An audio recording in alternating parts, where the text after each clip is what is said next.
కార్తీక మాసం స్పెషల్ కంద పులుసు. ఇందులో ఫస్ట్ కందని 4 ముక్కలుగా కట్ చేసుకొని విత్ స్కిన్నే మనం కుక్కర్లో పెట్టి ఉడికించుకోవాలి. కొంచెం బియ్యం కడిగిన నీళ్ళు, జామ ఆకులు కంపల్సరీ ఉండాలి. అవి 2 కుక్కర్లో వేసి ఉడికించుకోవాలి. యాజ్ యూజువల్గా 4 కోతలు వచ్చిన తర్వాత కట్టేసుకొని మనం పోపు పెట్టుకోవాలి.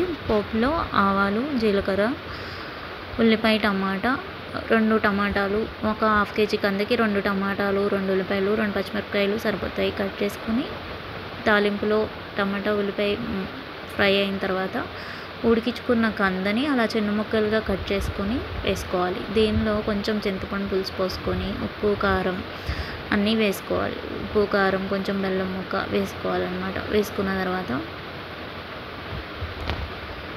పసుపు వేసి నేను వేయటం మర్చిపోయాను, మీరు తాలింపులో వేసుకోండి.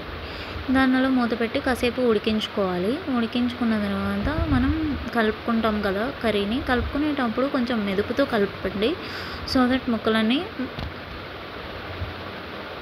మెత్తగా అవుతాయి.